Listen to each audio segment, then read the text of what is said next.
All right, pre-show shenanigans. Today this is going to be a mix, Grant, of both sports and non-sports. Okay, and you're going to know immediately why after I say it. Got Okay, it. Got it. Grant, The Let's go. Simpsons did it again.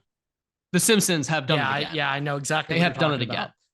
about. So if you don't follow March Madness, which I'd assume that if you're listening or watching this, you do follow March Madness. But if you don't, or don't follow The Simpsons, there's a trend, all right, where The Simpsons have successfully predicted very big or small events in world history. Yeah, of all In this case, I'd probably magnitudes. say that this is small, but they successfully predicted on March 31st in the episode. It says March 31st, which, by the way, is the same day as the games played out this year, that NC State and Duke would be playing each other on that day. All right. That was that successful prediction.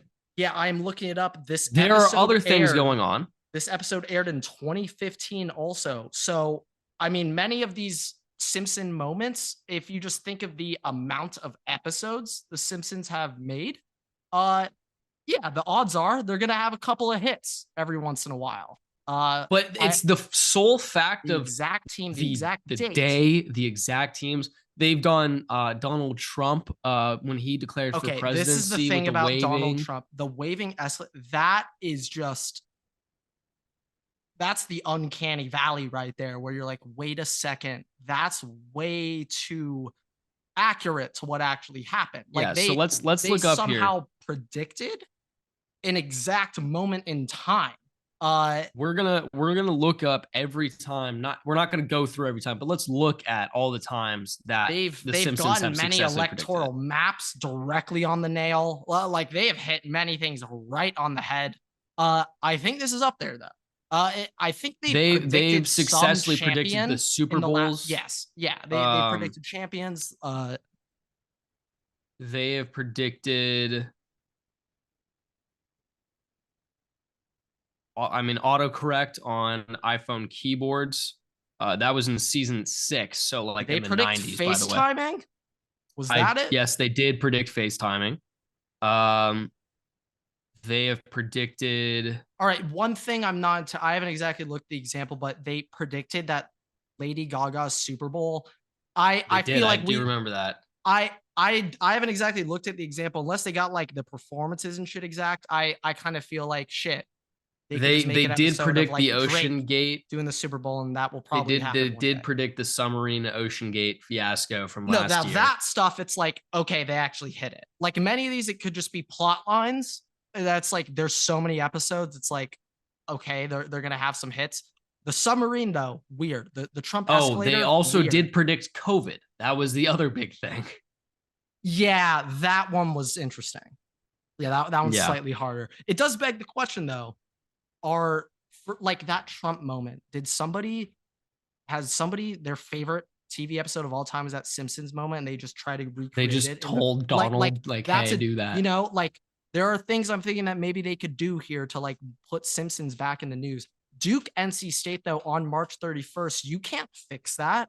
You can't there's no way to fix March Madness of all tournaments.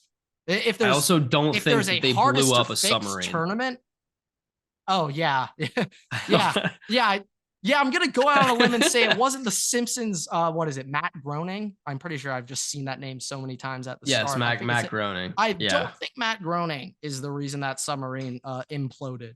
Could be wrong though. I wouldn't put it past the Could Simpsons to be have that very power. wrong there. I We would can't not put it confirm past that. them to have that ability. Uh, yeah, no, that's a little strange though. I do think though that one we're gonna give them credit. Like they didn't say Elite Eight or I mean, anything like that. they also, I They're don't know if they implicating it happened in March Madness by putting it March 31st. They're well, implicating that. also having two schools is another thing. No, yeah, just hitting the matchup. Like for example, March Madness, there's no conference matchups round one. So like that's a prediction. Like they're gonna have to meet up at one point.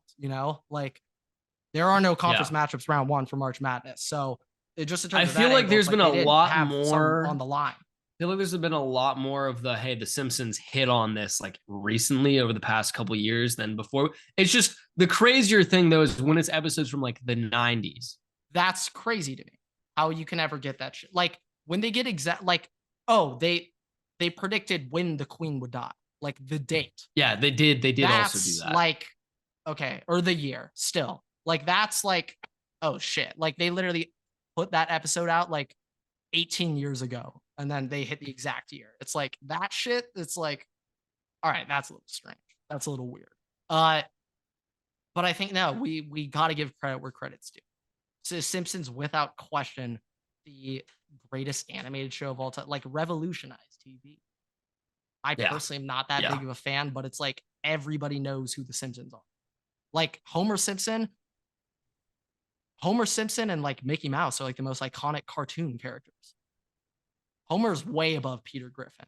Like just Yeah, no, I would. you know, way above.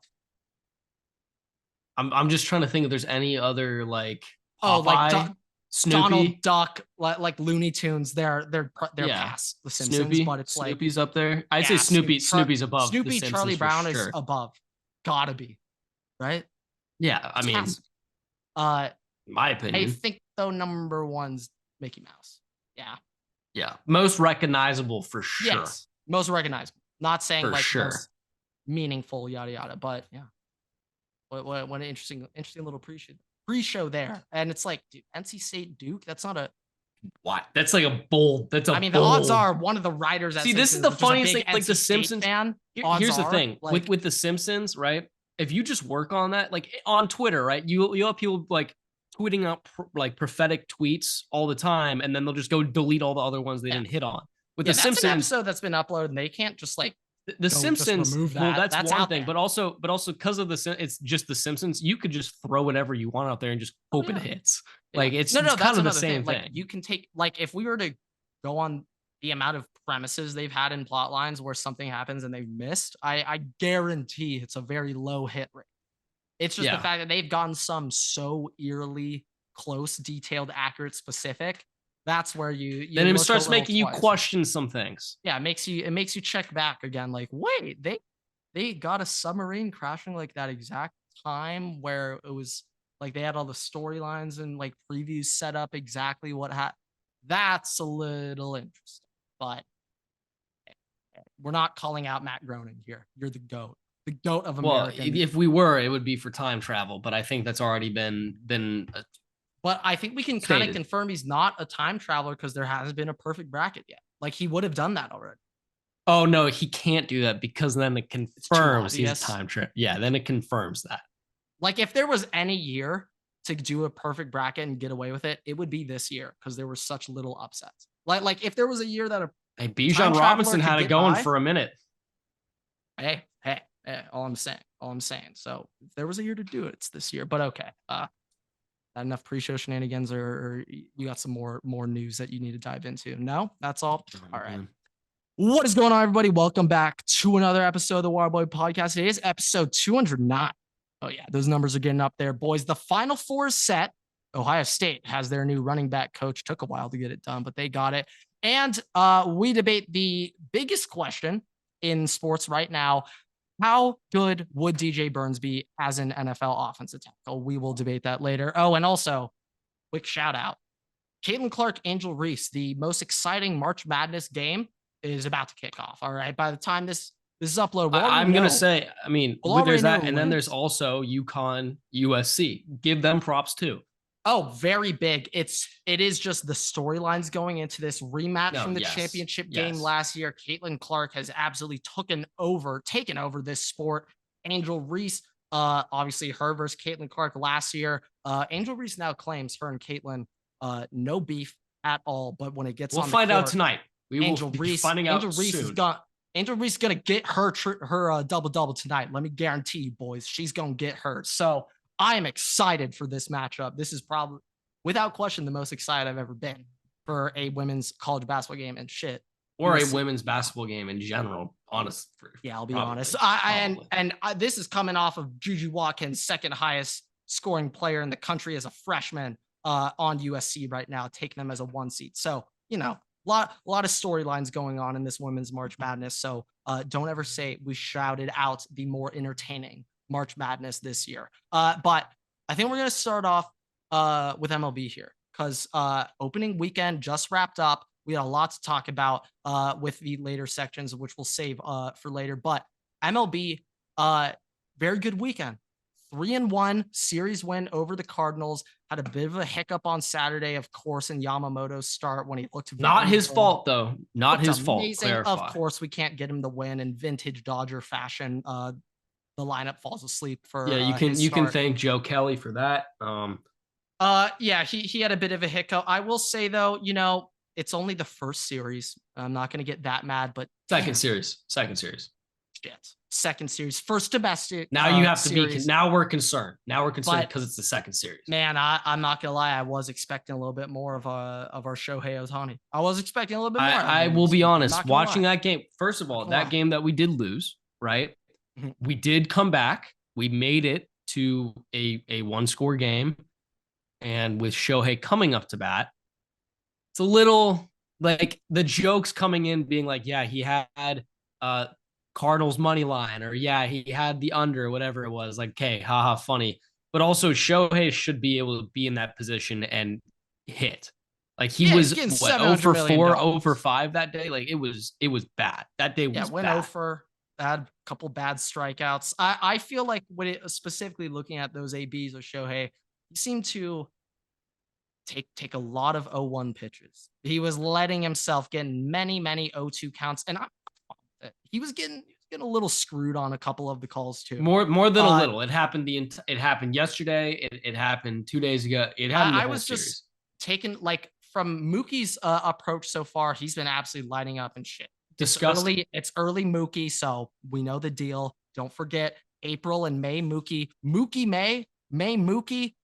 Different type of MLB player. All right, we're talking different stratosphere of a elite MLB player. I would say though, when I just look at their approaches, Mookie's aggressive from first pitch. Okay, he has the green light. He is allowed to swing away whenever. Go hit. I mean, when you have Mookie, 4, that's what you do. You have multiple consecutive games with home runs. What he's at 4 right now. 4. Yes, 4 games. He didn't hit one last night, but he had 3 straight. For those first. No, wait. I thought he did hit one last night. And the comeback. Not last night. He went hitless last night. Other reasons why I was closely tracking his hits last night. Definitely nothing to do with a little bet I placed. But in terms of just that front 4, really, Will Smith's been hitting the ball very well. Okay, it's been very nice for him having shit. Every time he's up to bat, Everett, essentially, he either has Mookie, Ohtani, or Freddie on. One of them's going to be on every time he hits. It's going to be a very big year for Will Smith. Also, just knowing how we're set up at the front, that number 4 and that number 5 hitter, oh boy, I'm not sure if there's ever been a 4 or 5 hitter in MLB history more set up to put up a crazy RBI season. The amount of RBI opportunities that our 4 and 5 hitters will have this year, it's ridiculous. Absurd. Now, crazy. JD Martinez is so mad right now. But yeah. Yeah, I mean, the other thing that I'll say is there's been a historic issue with leaving runners on base for the Dodgers, especially in the postseason. Like that's been our issue for years now, and especially last year in the postseason. And it was an issue in Korea. It was an issue with leaving runners on base, but so far, at least as of this past series versus the Cardinals, the Dodgers were able to score and they were able to get guys in. And the bigger thing out of that was the Dodgers would go down, but they wouldn't be out of the game. Historically, in the past, the Dodgers, when they've started to lose games, oh yeah, no, game's over, wrap it up. It's chalk it up. It's going to be an L. But in this situation, and this year, what we've been able to see is they'll come back and maybe they won't win the game, but they'll make it a 1-score game, even if they've been down by 6 runs at some point. And that's really what we need to see going in the postseason. So seeing it this early in the season is a very good indicator because we really have not seen that before. Yeah, I just like seeing fight out the guys. It's like, hey, at the end of the day, it's like I get regular season. There's a lot of baseball games to be played. I understand, we're not trying to quite empty the tank every night, but hey, like, especially early in the year, you're just trying to set that tempo, get that I don't know, just the course of your season on track. And if you start off running, then you're going to be able to sustain some growth here. And I definitely like it, that type of intensity. Okay, keeping some type of playoff mentality, even though it's just hit April. Okay, so I definitely like seeing that fight in the boys, which we're not quite used to in the past. Uh, but I would say I guess we'll just talk about hitters a little more. I want to spend a little more time on the pitching today. But last week I was talking about Hayward, Lux as kind of some key guys I want to focus in on. Um, slight update. I feel like we have a new key holy shit guy this year who he's going to need to perform in a certain scenario to help this team. Miguel Rojas. No, but damn, that would be funny. He did go deep over the weekend. Did. If I remember this correctly, it took him 100 games to hit a home run last year. So It did. shit, we're already looking damn good this year for Miggy. But I think the key player this season will be Teoscar Hernandez. Now, obviously, had a great weekend, 2 home runs on Friday, had a massive RBI last night as well. But when I look at our first 3 hitters, Mookie, Freddie, and Otani, in my opinion, the key to beating us in the playoffs and really eliminating the effectiveness of our front three-headed monster, it's going to be elite lefty starting pitching. Now, Mookie is last season was better against lefties than righties, but historically he's had reverse splits, been better against righties than lefties. Otani and Freddie both just way better against righties than lefties. Even though Freddie's hardly much difference. Otani, there is a large difference, although Otani is still a Hall of Fame hitter against lefties. Just want to put that out there. Clarifying that one. Clarify but, that. Yes, they are historically worse against lefties. And if there is some scenario where any manager would feel nice about facing those first 3, would be with a lefty. Okay.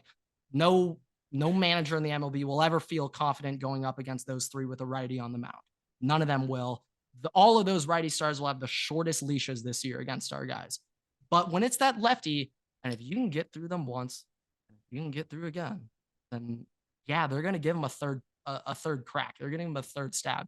This is the only way that we can knock these lefties out if they're dicing up our 1 through 3. The key is Teoscar Hernandez. Okay. Obviously, this year, in 6 plate appearances against lefties, 2,167 OPS with 2 home runs and a double. Obviously, very small sample size. Against righties, though, he has around 20 plus plate appearances, and he has around a 140 batting average against righties right now. So historically, he is the lefty masher. We brought him in to be the lefty killer, not the righty killer. He's here to hit lefties. And in his best MLB season, 2021, hitting behind Vladdy Jr., hitting behind Bo Bichette, and I also believe hitting behind George Springer, he put up an 1150 OPS against lefties that season. The season after, a 978 OPS in 2022, and then this past season, an 817 OPS against lefties. Big drop off. What was a big difference, though?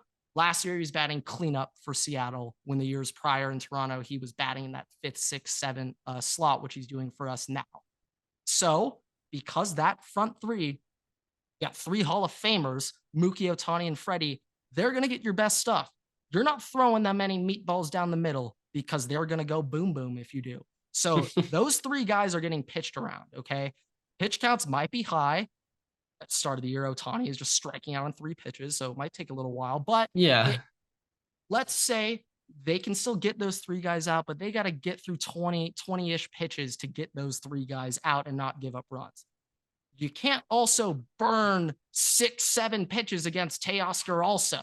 You can't also do that with the back end of the lineup. There's going to be a couple of ABs, and with Miguel Rojas there, you just 1 fastball down the middle, ground out, quick 1 pitch out.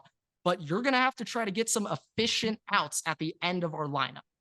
Just how much better the front 3 is than the last. And so Teoscar, he's not going to quite be getting that treatment. You can't quite pitch around the 6th hitter in the lineup. I mean, sure you can. Don't even forget about Max Muncy though, because Max Muncy also will go boom boom. No, yeah, Muncy as well. That's really all he does. We have many guys that can go boom boom. And Will Smith, if you pitch around him, he's going to take his walk every single time. So I mean, that 4 through 6, that 4 through 7, other teams are going to want to be aggressive. Then that's when you want to the ironic attack the thing zone. though is that the I Dodgers dare you 4 to through attack 6, Teoscar. How dare you? the Dodgers 4 through 6 could be another team's 1, 2, 3. Like that is the wild thing. Potentially. I mean, I'm not saying potentially. like a competitive playoff team, but I'm saying that it's Oh, probably better than a let's just decent say selection of our teams in the 4 MLB. through 6 is 100% top 3 in the MLB. Let's Yes, just say yeah, that. 100%. Yeah. But like the 4 through 6 is probably better than like the Oakland A's 4 or 1, 2, 3. Yes. Yeah. Probably better than a couple of other teams 1, 2, 3. I can't say the Angels because Mike Trout alone makes up for all 3 of the players, but No, we can't say that. Yeah. But the other thing though that is going to be interesting that I'm now thinking about, obviously Walker Buehler is trending to come back sooner than expected right now, which is great. Yeah, just had a rehab start. I mean, wasn't his greatest outing. I believe gave up 3 walks, 3 hits. No, but it's the first time he's pitched in 2 years. Yeah, I like seeing. I saw his velo was sitting around like 90, 94, 96. Obviously, we want to get that up to around 97, 98 before he's quite MLB ready. But it's like Dodgers, it's the velo which makes him special. The Dodgers have a good problem though, because let's think about this, okay? By the trade deadline, the Dodgers should have Walker Buehler back and Clayton Kershaw back. Those are 2 additional starting pitchers. I hope, but Walker. I'm saying, yeah, should have them back, right? Those are 2 additional starting pitchers that will take up the back end of the lineup. So James Paxton, Gavin Stone, right? The question is, what do you do with James Paxton and Gavin Stone? Because Gavin Stone is, at this point in time, he had a very good outlook last night when he pitched. I actually want to talk. He had a very good showing. Stone specifically, but yeah, I'll let you finish. And on top of that, I don't know if he's coming back this year, but possibly Dustin May's coming back. So when if it were up to me, that man, we bubble wrap him up. Yeah, no, I'd say no. 2025, add in Dustin Mayday, but you have all these options. So the question is going to be what the Dodgers do with these pitchers that they're going to effectively replace in Gavin Stone and James Paxton. Do they become relievers? Do they send them down? Do they get traded? Do you keep them for the playoffs? Like, what do you do with that? I feel like for right now, considering our rotation, how Vesia is the only lefty that we trust, and that caught up to us last night, having Vesia in as the one lefty on the team. Right after that happened, I'm not sure if you saw, but we just called up Dinelson Lamet. Used to be a Padre. Yes. He's a lefty guy. We're now scrambling to find lefties right now. And in theory, Everett, James Paxton can just kind of move to the pen. If, like, obviously, I don't know. If he's comfortable coming out. I don't know. It would be ideal. No. In an ideal scenario, I think she hands a righty though too, right? So like we need lefties right now, and there are not many lefties available in baseball. So very limited search list. And so we're kind of internally searching right now of guys like that Paxton signing, trying to call up Lamet, seeing if he could do something. I think easy answer is Paxton, kind of move him. I'm not saying long reliever, like straight up a bolt, like he is our lefty arm. Although the Dodgers could use a long reliever though, if they want to start pulling guys in the 5th, like they could use long reliever. The good news is we kind of have a plethora of those guys that could do it. I think though Paxton will want to move him. Hey, we'll see what he does tonight. Shit, he can go six innings, 2 runs. Fuck, it might be a bit more of a debate. Who's getting Tony's out for the year too, isn't he? Tony's, yeah. Tony's out for the year. It's the lefty relief problems that are concerning us right now. So easy answer, move Paxton, not necessarily to long reliever, but a relief pitcher as a lefty who can pitch frequently on less rest. And then Walker, you're going to come and get that 4 spot likely. And I think we keep Stone at 5. This is the one thing I really liked about Clayton Hirsch. Because he's going to be going to naturally replace Gavin Stone. That's going to naturally end up happening. It's just that one's going to be different because shit, if Stone is doing good, and this is what I mean by good, 3.8 ERA. By the time Kershaw's, if he's putting up a 3.8 ERA, it's going to be tough to take him out of the rotation. It's going to be hard. They're going to do it. It's fucking Clayton Kershaw. Okay. He's going to make starts in the rotation this year without question. I do think though, this is like one of the greatest problems we ever had. We actually have a plethora of options right now. Amazing problem. If you're gonna have any problem, this is the one to have.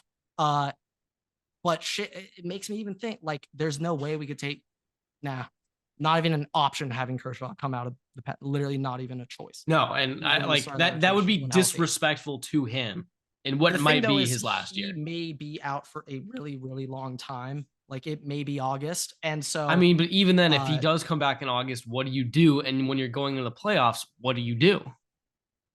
It like as much as it pains me in the past, and I know it's like there's nothing in history that says it's a good decision, but felt like he's going to make playoff starts this year.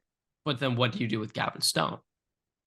I'm not sure if he'll be making this playoff roster. I mean, if he has a 3.8 or lower, if he has a 3.8 or lower, that's another thing. Trinan's coming back, Brewstar's coming back. They're going to be taking up spots as well. But here's the thing: Gavin Stone, our quote long reliever. If Gavin Stone has a 3.8 ERA or lower, you can't not have him on the playoff roster. Oh, I know, and I am. You know, this is a slight of a bold prediction there. 3.8's tough to get in your like last year. Bobby had a 3.88. Like it's tough to get a sub 3.8 in your first year. But what I really liked about Stone is that he can eat up some innings for us. What I really liked about his start the other night, 5 innings, 6 Ks. Now he gave up 7 hits. Okay, he had 3 earned runs. I know, but 6 strikeouts, 16 whiffs. Very, very, very impressive. And a 1.84 FIP ERA. So that's fielding independent pitching. That's your ERA if just walks, strikeouts, and home runs. The only things where it's just pitcher and hitter. So no base hits, none of that, just how many runs you give up based on that. 1.84. That's elite numbers right there. A sub 3 is very tough in the FIP. But Stone, in his 7 hits allowed, 5 of the exit velos, 39.6 miles an hour, 71.2, 72.5, 78.7, 82.0. He was getting a little unlucky with the hits he was giving up there. And so I think throughout the course of a season as a 4 or 5 starter going up against another team's 4 or 5 starter, that's the key. I feel way more comfortable in Gavin Stone giving me 5 2-3 run innings than any other team that MLB's 5 starter to do that against our guys. I think Gavin Stone can rack up a lot of wins this year. Maybe not the greatest ERA numbers, but he's going to be leaving a lot of games with leads going up against another team's 5 starter. We do have to realize this is the first series. This is the first game he's played all year. And last year he did get terminated. Awful. One of the worst. Horrible. One of the worst rookie call-ups. And so, time will tell. I really liked is that he has added around 2 to 3 miles per hour on that fastball, which I think just naturally adds a lot to the increased whiff, increased strikeouts, the soft contact on 5 of his hits given up. So that increased velo has certainly helped. Yeah, but I mean, hopefully he'll be able to keep it up. And obviously nothing's ever going to be sustainable. You're never going to be able to have, 0 ERA. Like that's not going to happen or like that's not it's not sustainable, but it doesn't mean that you're not going to be able to play well the whole year. You'll get blown up once or twice, but I mean, it's just, and I mean, especially coming off of last season, how literally nothing went as planned. To respond like this the year after with more pressure on now, adding Yamamoto in the mix, Ohtani's going to take up a spot next year. There's way more pressure now to perform for the Dodgers than anything. Because if you're not good, you're trade bait. You're getting cut. So I mean, also here's the thing. Let's think about it next. Let's just do a little year in advance look right now. Speaking of Roki Sasaki and people basically and us saying that he's going to get signed too. So, well, that's the reports right now. That's the expectation is Roki Sasaki will be a Dodger next year. So let's assume that's the case. I know. Let's just assume that's the case. I'm just thinking money wise now. Golly. That so luxury tax penalties. You have Yamamoto. Okay, 1. You're gonna have.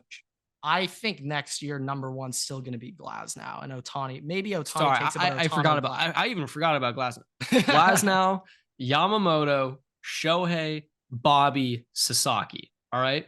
What happens? What happens to Gavin Stone? What happens to Dustin May? What happens to Gonzo? What happens That's to one of the craziest rotations Kirsch if he comes back? I guess he's 1 year stud. That doesn't matter. No, What I mean, straight up, happens it's like to Kirsch? We don't have, like, assuming everyone healthy. Okay. Assuming everything healthy, that is the on paper lineup next year, and we do get Sasaki. what happens to is if we Walker in sign his last year Roki- of his contract? Yeah, so see he's it. gone. But if we did sign Roki Sasaki, considering Yama just got 325, okay, this guy Roki, okay, he's younger than Yamamoto. He is like 6'4". He throws like 103. Like probably It's get like 400. probably get more than 325 if I were to guess. And 375 with some contingencies. let's say 375, but we do it the Dodgers style. Still, he's getting $28 million a year in the luxury tax. Yeah, Clayton, you're gone. You're so fucking gone. Walker Buehler, probably like shit. It's more fun to debate what could be Walker's next team because I don't know. It feels Astros. weird. Hell no. It feels You know weird who to would be? think of him It'd in be a the different. Mets. It'd be the I don't Mets. think he'll take that. It's the money. See, It's the money aspect. Who will pay I don't the think money? the Mets would give him that money with his history. I can see like it'd suck, but Angels. I think he likes here. They do like Worst case do scenario like their is former Atlanta. Dodgers. He is from Vanderbilt and he is from Lexington, Kentucky. So that would ruin my life. Even if he's awful there, that would just kill me because like I know everyone in the SEC. I know they're all Braves fans, which is also just so unfair that they get that. Every single kid in the South is a Braves fan. I heard it's more so, and you know this more, Louisiana. There's a lot of Astros fans in Louisiana. Correct? It's kind of more divided. Astros, Braves, but those are the teams for Louisiana. It's just those two. You know, like they have a Really, chokehold. Atlanta a lot, and it's like when they expand, I need Nashville to get a team. We need to break up that monopoly that the Braves have over the South. Everyone wants to be a Brave. It's not fair. Like, look at all the guys they've signed on Will Smith deals. How do they accept it? How do those guys accept those contracts? Like, it blows my mind. It blows my mind. Like, I know if we offered in his very first year, Corey Seager, like 10 years, like we would just first we wouldn't offer, but also his agent would be like, he just had a 900 OPS rookie year. We're not doing that bullshit. We're gonna get 300 in 6 years. All right, shut up. But they just hold all those players on ransom, locked up to Atlanta for the rest of their lives, and they'll just be Braves chopping their way to the NLCS every year for the next decade, I guess. But yeah, that was Dodger. I mean, the difference is that's the case, but we're essentially that, but for players from Japan. So I mean, yeah, we're doing our own pipelines. We're doing our own. We have our own pipeline. Scouting we're good. pipelines. I guess Dodgers did a really good job in 70s, 80s, 90s establishing Latin American camps to like make all those guys know like, hey, LA Dodgers, you want to play for them. Unfortunately, every single MLB team has those camps set up, so it's a little bit harder to have Latin America, quotes, every Latin American be a Dodger fan, kind of like we are doing. We kind of are. There may be a couple of older Godzilla, Hideki Matsui Yankee fans in Japan, but it's all Shohei and Yama. Seattle Mayor, Seattle, Ichiro, yeah, Ichiro. Oh, yeah, correction. So yeah.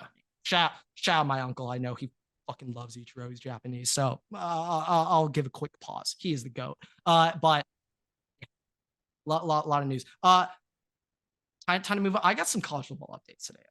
Okay, all right. I some updates, not just with Ohio State. I got one quick little USC thing. Do you want to start? You want me to start with a short USC thing or the Ohio State? What do you want me to do? I'll let you steer this ship. I think it's better for you to start with Ohio State and then go into USC because the likely scenario is my attention will slowly decrease with Ohio State, and then you get me back in with USC. Okay. Ohio State, great recruiting weekend, had 4 stars essentially commit. Okay. A linebacker from Vero Beach, Florida, a D lineman from IMG Academy, and a receiver and a safety both from DePaul Catholic in New Jersey. Great news, of course. Ohio State bumped up to the number 2 recruiting ranked team in 2025 rankings on 24/7, which we need to touch on in a second. But that's not the fun news that I even care about. I don't even care about that. Okay. Former Oregon running back coach Carlos Lachlan is rumored to accept the vacant Ohio State running back position, that job. So after this news came out, Ohio State promptly received a crystal ball for 5-star running back Jordan Davison out of Mater Dei in California, ironically, Everett. And Mr. Davison was picking between USC, Ohio State, and Oregon. Now, the Oregon running back coach has now joined Ohio State, and now he has received a crystal ball to Ohio State. But in other Ohio State running back news, Everett, Ohio State has also received a crystal ball for transfer portal running back Kayron Lynch Adams from UMass to be the 3rd string running back for Ohio State next year. He had over 1,000 yards last season. Here's my question: Is his anticipation to be the RB1 after next year? Would that be the motivating factor for that? Jordan Davison, yeah, I would assume so, but more so it's the running back coach. He was mainly picking between SC and Oregon, and now that Oregon's at Ohio State, it's now SC and Ohio State. But yes, he does want to end up starting, of course, like every running back. But side note, Kayron Lynch Adams, after he was crystal ball to Ohio State from the transfer portal, current Ohio State true junior running back Dallin Hayden is now heavily rumored to enter the transfer portal. He's a guy I absolutely love. He is from, I believe, the Memphis area or Tennessee area. He will be going to Tennessee. He will transfer to Tennessee when he hits the portal. So shout out Dallin Hayden. Absolutely love him, but don't blame him at all if we're going to be taking in. I did not see this move coming, taking in a 1,000-yard rusher from UMass to be the 3rd string. Did not see that coming. And because of that, yes, Dallin, salute. Just imagine going from UMass though to Ohio State. Like that's wild. Massive upgrade. That's crazy. I mean, it's lit. And Kayron Lynch Adams, he's from Ohio. He likely has some relationship with some of these Ohio coaches. So there's some relationships there. But yeah, Dallin Hayden, congrats Tennessee. You got a dog, an absolute dog at running back coming. True junior, so 2 years left of eligibility. But before I exactly get into the other stuff going on with Jeremiah Smith, and I'm not sure if you saw those clips. Did you see him just mossing Denzel Burke? Denzel Burke looks like a little boy out there. I'll be honest, in vintage Ohio State overreaction fashion, I didn't even care that Jeremiah Smith made a catch. I was like, Burke, what the actual fuck are you doing, bro? Like, what the actual fuck am I looking at? We're talking about let me ask you this though. He does not look like an 18-year-old kid, but yes. At this point in time, do you think that I think he started, but do you think the expectation and feeling and aura around Jeremiah Smith is more or less than what it was for Marv? More. I'm not sure if I've ever seen a receiver this hyped. And I'll be honest, from last year, Marv even himself was saying that Carnell Tate last year at the time. Carnell Tate at the time last year was the most impressive true freshman wide receiver he's ever seen in his life. And many coaches were saying that too. Ironically, though, he barely touched the field and Julian Fleming still started over him. We'll see if we make that same mistake. I've heard that Jaden Ballard is starting at X right now over Jeremiah Smith in a majority of these first team reps, which pisses me off. That makes me so unbelievably mad because shit. Ask any Ohio State fan. We have not seen a pipsqueak out of Jaden Ballard in his 4 years in Columbus. I literally haven't heard a thing about him. And shit, if these kickoff rules change, then shit, he might not even have his role as a gunner anymore. So I truly won't know what he'll bring to the team if we take on the NFL kickoff rules too. I'm just joking there. I love you, Jaden. He's the fastest player on the team. They will not change. They will not change the college kickoff rules. Too quick. It's too soon. First of all, there's already been too many people practicing. The only way it ever gets changed is they would announce it mid-season, so that way at the end of the year you'd start practicing it. Yeah, and changing it. Or I guess announce it now to like go into effect in 2025 or 6.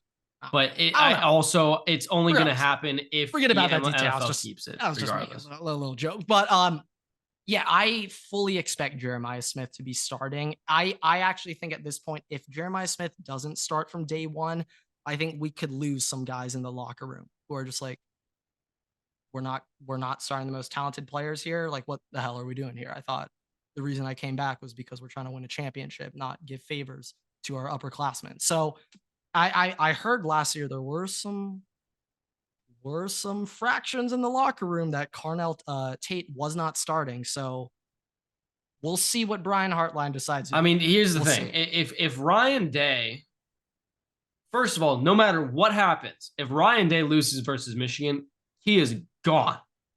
He is gone. All right. I am just it would murder me if that happens. Here's the other thing. I don't know how many games, even if let's say they beat Michigan, I don't know how many games they would lose in order for him to get fired, though. That's the only way that he could actually like truly get fired is if they're 9-3. Like I'm just curious to see if there's a locker room issue, even if they win, to see how that impacts his job availability. It's natty or bust. Obviously, he doesn't need to win a natty to keep his job, but like that's the expectation. A 9-3 year, Everett, though. Like, oh no, he would get, yeah. Like if he's 10-2, we're pushing it. If it's 10-2, he's gonna need to make some noise. Like, because if Ohio State was 10-2, we would be in the 12-team playoff. Just gonna get that out there. Yeah, you would. So you'd have to win like we need to go on a playoff games. Yeah. If 13-0, perfect through regular season and winning the Big Ten. If you're 13-0, that make him safe. He can. But if you're 13-0 and you lose in the first round of the playoffs.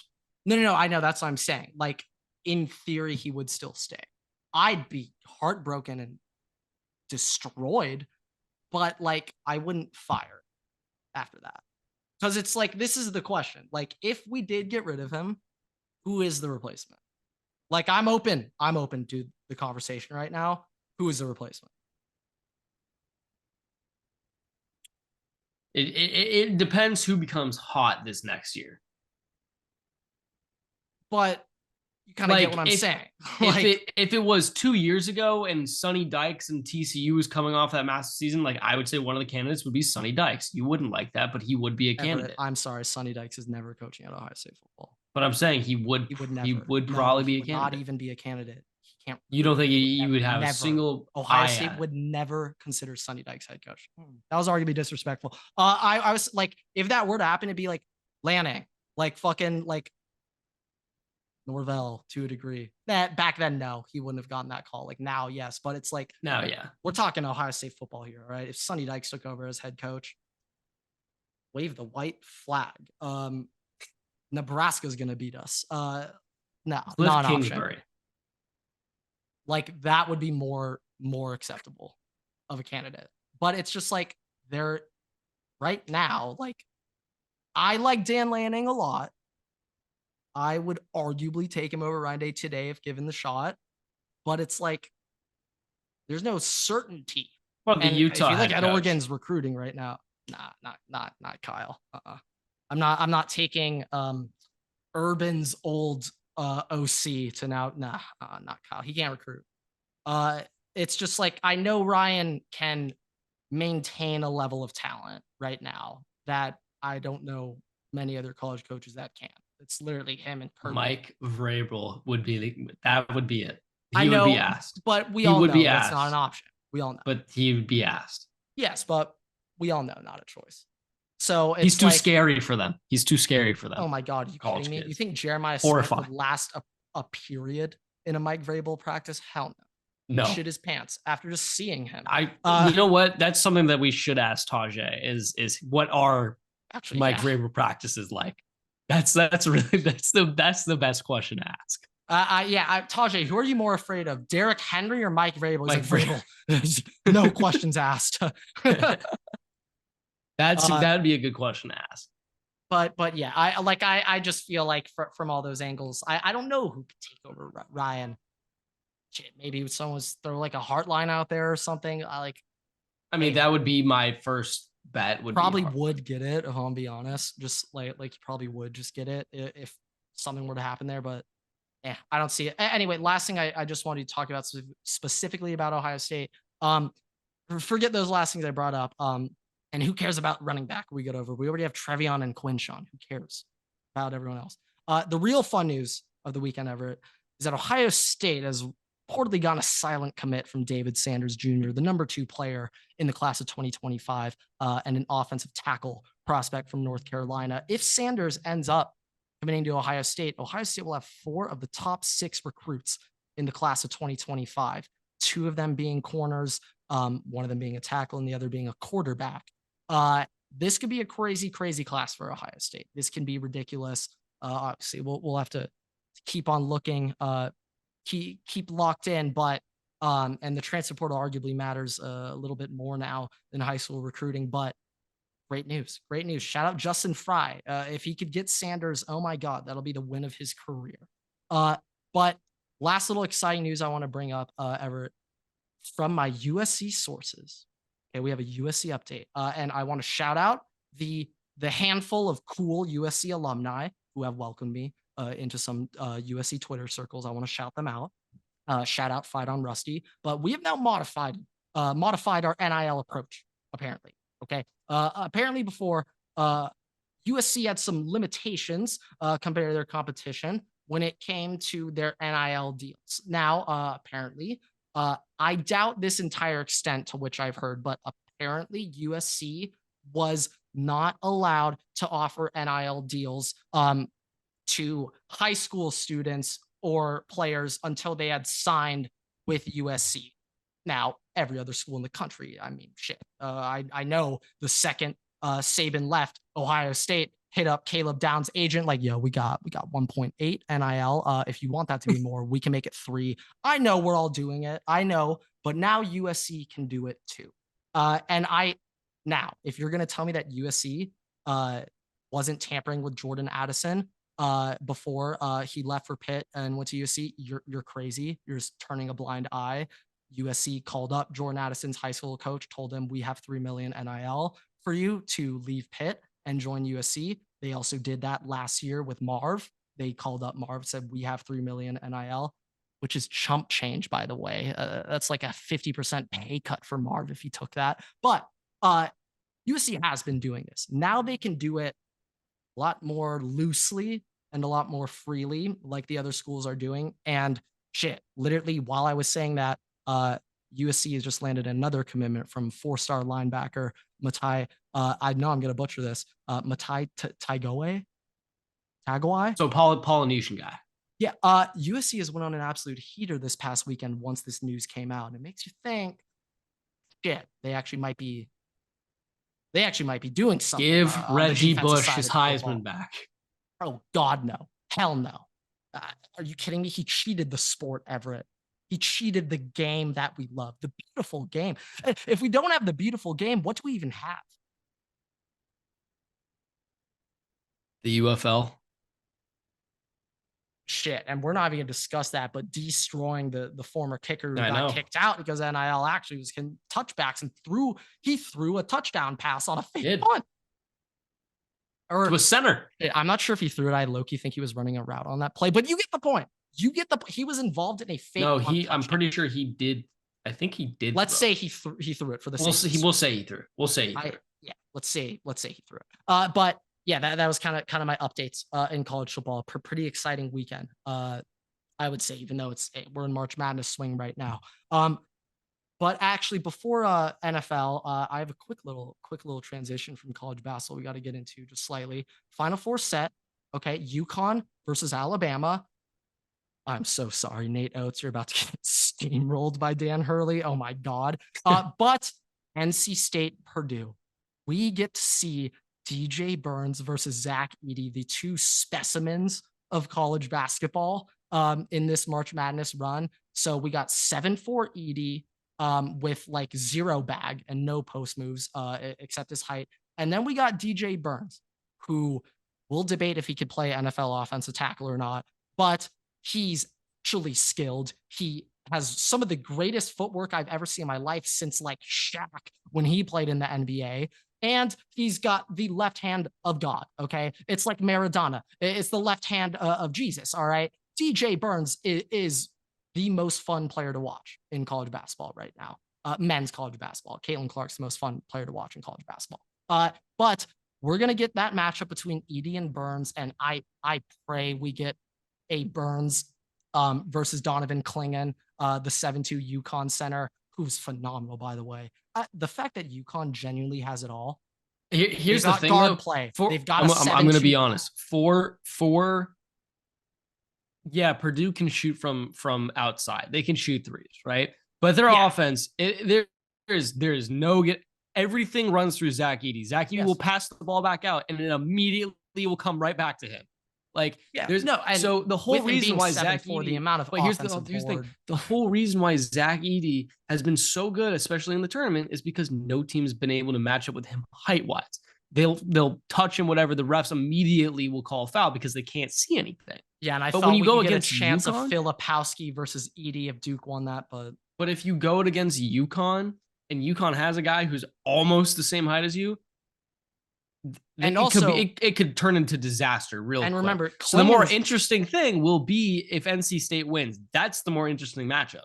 I think for Clingan, what's really interesting to me about how he plays is that he can go get his buckets on offense. We saw that in their game that they just played. Who the hell did they just bounce? Illinois. They beat the 30-0 run. So we saw how Clingan can dominate the glass when he's in match against Coleman Hawkins. It wasn't really fair. But we see that Clingan can be a force on offense and defense. Okay. The issue with Edey is his defensive presence and lack thereof of his defense presence, whatever you want to call it. And so he'll actually have a matchup that he has to face in Clingan. And the thing is, what you were bringing up with Purdue, I believe that they're actually like 3rd or 4th in the country in 3-point percentage. Crazy, especially when you compare to last season, how awful they were from 3. But at the end of the day, like, despite those things, many of their 3-point opportunities, like, come from a second chance. Hold on. Grabs a board and hits Grant. Yeah. Angel Reese just put a crown on the LSU bench while Caitlin Clark was warming up. Well, right now, I was up 17-9, 4 minutes into the first quarter. So I hope Angel stops that shit talking right now, because boy, Caitlin Clark's about to put on a show and embarrass you if you keep talking that. But yeah, this is going to be an amazing March Madness run. I know it's not quite the 1 seed, 2 seed blue blood matchups we got a couple years ago with North Carolina, Duke, Nova, shit. And the last team that ended up winning the whole thing was it that year? Was it Baylor that year? Wait, which year? Yeah, it was Baylor. Baylor our freshman year, yes. Yeah, so okay, I guess they slightly lost the well, last year FAU was the 9 seed. SDSU was I think 5 last year too. Yeah, but like not quite star power matchup, but I really am happy that DJ Burns is in this Final Four. I can't. And it's also wild the fact that they were one missed wild 3 away from missing the whole tournament. Yeah, like twice. This is why March Madness is so great. They had to go on a run and win the ACC tournament to even get to this place. Now they're in a Final Four, 2 games away from winning a national championship. Shit like that does not happen in other sports, but it does in March Madness. But Everett, now it's time to debate the actual fun question. DJ Burns, 2nd round NBA draft pick or 7th round / undrafted NFL offensive tackle. And he do both. I think he could. Okay, so this is the thing. Let's think of 2-way athletes. For the most part, it's NFL, MLB, which makes a lot of sense because the seasons don't quite conflict. Don't really overlap. You can get that done. Let's hypothesize here a potential NFL NBA. So let's start with injury concern from the NFL perspective, because the NFL would have to. I could be wrong, but I have a feeling for like Dion, Bo Jackson. I'm not sure if Bo was playing at the same time. I think he was, but I'm gonna guess the NFL had the final say in which game you're gonna play for. What do you think? Do you think I MLB don't. Well, added? Dion played a MLB game and an NFL game the same day. Oh yeah. So if I also remember correctly, he had an interception in that game, and he also had a hit in that MLB game. Only player. yes, He will be the only athlete ever to have an interception and a MLB hit on the same the day. same day. Yes, That's yes. He So will be the only one. So I don't really know. I think that's up to the player, the agents, and probably the team and the contracts interaction. But I don't. I was just kind of thinking about it. I don't know how the offseason stack up. Either way, if the question is 7th round undrafted for the NFL or second round pick in the NBA. See, that's hard because the fact we haven't seen him. We haven't seen what he could do in the NFL. Oh, this is all hypothetical. We're joking. No, I know, but that's what I'm saying. It's what I'm saying. It's hard, but there is legitimate interest there, which is why it's an actual question. It's plausible. And to be honest, I couldn't even quite tell if it was April Fool's until I saw, like, I think Schefter tweet out, or like Gates or something. I was like, wait, is this like? Oh no, it was Peter Schrager. Peter Schrager. Yeah, I know he doesn't have an ounce of April Fool's in him, so yeah, that was real. But look, here's the thing: money wise, the NFL is probably better just for a baseline. You don't know what's going on. Ooh, like if you're not guaranteed, disagree. Well, if you're not guaranteed to like make it far, right? Like you're not guaranteed this is going to be your career. I think the NFL's base salaries might be higher than the NBA's. This is for like those late rookies. I could be wrong here, but this is just kind of how I think about it. If I were to compare, well, CJ Stroud had a very viral clip earlier in the year talking about how football players, we want to be basketball players want to be football players, and at the end of the day, we all want to be baseball players. So he was talking about contracts there, talking about like potential money. And okay, if you are in the 1%, top 1% of any sport, yes, you would pick the MLB. You could get 300 to 700 million. I just want to say though, there's probably 25 players in the MLB with that. Now there are also many other guys who are getting their 10, 15, 20 million a year. That's true. But if you are in your first 3 years in the MLB, Everett, you making $700,000 and you have zero say in it. That's what you get. You get what you get. You don't get upset. In 2020, COVID aside, it had nothing to do with the games played. Guess how much Will Smith earned on his path to a World Series ring in 2020? $200,000. You got a ring coming though. Off an all-star. Got a ring though. I know, but it's just the base NBA player. So this is how I look at it. Okay, a shitty NBA vet, their vet men's like $5 million. MLB, you could get some solid money, but also at the same time, but the thing we're not looking at if he's going to be a vet though. That's not what we're looking at. We want to look at baselines. Okay, and MLB aside, the MLB doesn't matter here. Well, let's talk about this. What do you like? In general, NBA, I know NBA is fully guaranteed every contract. NFL, even if you get put on practice squad, like it's not guaranteed. You do get a base salary. I do believe you'll get like a certain amount for sure, but the rest of it's non-guaranteed. So I mean, in general, for him, I think the NBA is just the better decision because I think that's what he's better at, and I think he has a chance to actually play 100%. I would say, I do legitimately think he has a chance to do well, not well, but he has a chance to make some moves in the NFL. It's just a question of whether or not you think that he's going to be able to last longer. Because in the NFL, if you can last longer, you're going to probably get a couple contracts that are going to be backup contracts, $1 million contracts, compared to the NBA, where you might fall off a cliff and get Jeremy Lin, and then you're not going to sign anywhere again. The other thing I think about is that, like, in the NBA, there are in theory 15 contracted players on an NBA team. Of those 15, 12 are on the official roster, and of those 12, odds are 8 or 9 of them are actually important. So everyone else is replaceable. The longevity in the NBA is not great. Also, NFL, it's the same thing though. That helps him get on an NBA team to start, but also that now makes it harder for him to sustain that. In the NFL, there's more options. But Yeah, I don't know. I think that that's going to be a question after the season. I think that Let's say this. Do I actually think he could like play in here's the the thing. NFL? Hell no, right now if he's never done it. I Hell no. would declare for both drafts and just see. Yeah. And just see. I Somebody is mean, lawn mowing outside of my room. This is non-enjoyable for me. well, also just like correct me for like shit. In theory, if you had Mr. Irrelevant last pick, like could I just pick anybody that is technically eligible? Like I couldn't pick a second year college player. I get that, but like anyone who's even if they haven't formally declared for the NFL draft, like It has to I'm be just trying to somebody think of who's something declared. here. I'm It just trying has to to think be of some somebody who's type of declared. somewhat loophole. Okay. I'm really hoping that this weed whacker, what's going on outside, is not being picked up by the I microphone. can't hear anything. Okay, because I can hear a lot. You're good it's on getting my end. closer. Okay.